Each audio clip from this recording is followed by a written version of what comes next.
এই ভিডিওটা তোমাদের জন্য বানানো, ভিডিওটা দেখে রাখো, কাজে লাগবে। তোমরা পুজো রিলেটেড যে ভিডিওগুলো তোমাদের সাথে শেয়ার করি, তোমরা অনেকেই ভালোবাসা দাও, অনেকে ভালো ভালো কমেন্ট করো, আর অনেকে আমার কাছে জানতে চাও দিদিভাই এটা কি করব, ওটা কি করব। সব ভিডিওর কমেন্টের রিপ্লাই তো আমি ওইভাবে দিতে পারি না, তাই ভাবলাম এই ভিডিওটা ছোট্ট করে বানাই, তোমাদের কাজে লাগবে। আর মা লক্ষ্মীর ঝাঁপি নিয়ে তোমাদের তো অনেক প্রশ্ন, দিদিভাই ধান চালটা কতদিন জন্য রাখতে হবে, কতদিন পর পর চেঞ্জ করতে হবে, তা সব প্রশ্নের উত্তর আজকের ভিডিওতে দেওয়ার চেষ্টা করব। আর বাকি যে প্রশ্নের উত্তরগুলো সেগুলো তোমাদের বড় ভিডিওর মধ্যে শেয়ার করব। বৃহস্পতিবারের পুজোর ভিডিওটা কিন্তু অবশ্যই তোমরা দেখো। আজকে বৃহস্পতিবার, তাই সকাল সকাল স্নান করে মা লক্ষ্মীর ঝাঁপি দুটো কিন্তু ছাদে নিয়ে চলে এসেছি। তা ঝাঁপিগুলো নিয়ে তোমরা অনেকেই বলেছো যে ধান চালটা কি প্রত্যেক সপ্তাহে চেঞ্জ করব।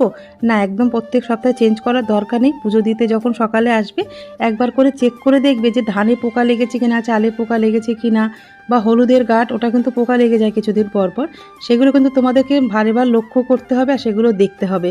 আর এগুলো কিন্তু বাড়ির বাইরে বার করলে একদমই চলবে না, নিজেদের বাড়ির মধ্যেই করবে, নিজের সামনে থেকেই করবে কাজটা।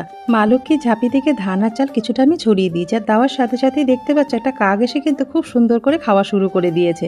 আর বাদ বাকি যে ধান চালটা রয়েছে সেটা আমি একটা প্লাস্টিকে করে রেখে দিয়েছি।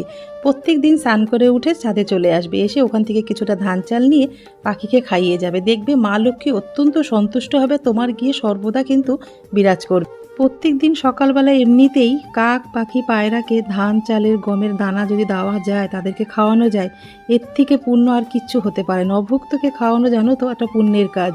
তাদের থেকে কিন্তু তোমরা অনেকটা আশীর্বাদ, অনেকটা পুণ্য অর্জন করতে পারবে। তা আজ থেকে কিন্তু এগুলো করা শুরু করে দাও। ধান চাল মা লক্ষ্মীর ঝাঁপি বলে না, এমনিও কিন্তু সকালবেলা একটু চাল, একটু গম ছাদে গিয়ে ছড়িয়ে দিয়ে আসবে, দেখবে ভীষণ শান্তি পাবে মনের দিক থেকে। আর ছাদে এসে ঠাকুরের জন্য একটু ফুল নিয়ে যাবো না, তা তো হতেই পারে না।